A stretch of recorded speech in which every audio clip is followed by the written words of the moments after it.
এর সম্পর্কে আল্লাহ সুবহানাহু ওয়া তাআলা বলেন তাতানাজ্জালুল মালাইকা, এই বান্দা যখন ইন্তিকালের মুহূর্ত হয়ে যাবে, মুমূর্ষ অবস্থায় বুঝবে, খোদার কসম করে বলছি, সূরাতুল ফুসসিলাতের 30 নং আয়াত প্রমাণ করে কোন কোরআন খতম টতম লাগবে না, কোন কিছুই লাগবে না।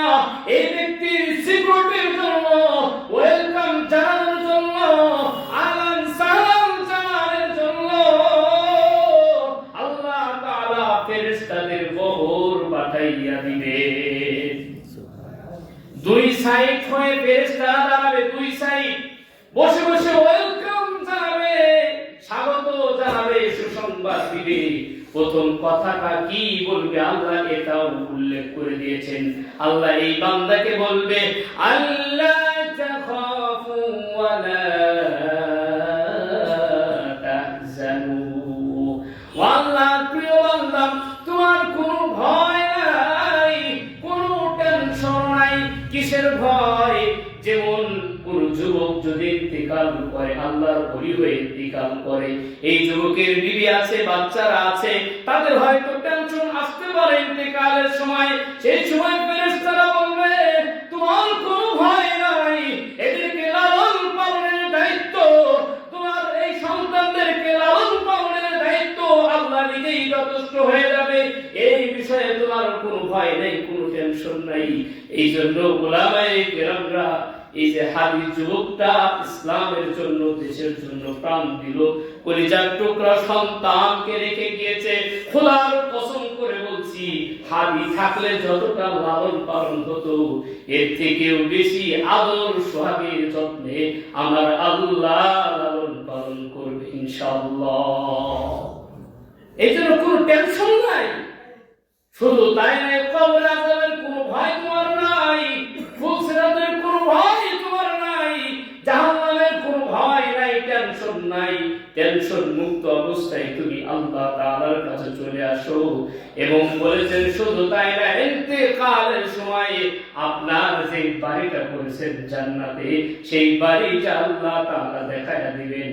ফেরেশতারা সংবাদ দেয় ওয়া আবশিরু বিল জান্নাতিল্লাতী কুনতুম তুআদুন। ওহে আল্লাহ প্রিয় বান্দা, তুমি জান্নাতের সুসংবাদ গ্রহণ করো। ওই জান্নাত, যেই জান্নাতের ব্যাপারে তোমার আল্লাহ তাআলা তোমার সাথে ওয়াদা করেছে, এই জান্নাতের সুসংবাদ তুমি গ্রহণ করো। শুধু তাই নয়, আল্লাহ বলেন নাহনু আউলিয়াউকুম ফিল হায়াতিদ দুনিয়া ওয়া ফিল আখিরাহ। দুনিয়ার মধ্যে অনেক শয়তানরা, ঈমান হরণকারীরা তোমার ঈমান হরণ করার জন্য অনেক পায়তারা চালাইছে, কিন্তু তুমি আল্লাহর উপরে অটল অবিচল থাকার কারণে আমরা ফেরেশতারা ওই ঈমান হরণকারীদের থেকে তোমার ঈমানকে আমরা হেফাজত করেছি। তোমাকে একা ছাড়তে দেই নাই, একা রেখে আসি নাই। ঠিক এই আখিরাতে, এই কিয়ামতের ময়দানে আমরা তোমাকে একা ছাড়ব না, আমরা জান্নাত পর্যন্ত তোমাকে পৌঁছে দিব। বুঝাচ্ছে ওয়ালাকুম ফিহা মা তাশতাহি আনফুসুকুম ওয়ালাকুম ফিহা মা তাদউন। শুধু তাই নয়, দুনিয়ার মধ্যে অনেকে অনেক কিছু দেখেছো, মন চেয়েছে কিন্তু করো নাই, কারণ আল্লাহর ভয়ে তুমি ওই গুনাহের কাজ থেকে বিরত থেকেছো। এই জন্য আজকে তোমার জন্য স্পেশাল তোমার জান্নাতের একটা বৈশিষ্ট্য থাকবে। তোমার মনের মধ্যে যা চাবে, যা কিছু করতে মন চাইবে, আল্লাহ তাআলা তোমাকে তাই করার জন্য অনুমতি দিবেন। এবং তুমি যেটা চাইতে পারো না, তোমার প্রয়োজন, আল্লাহ সেটাও তোমাকে দান করবে।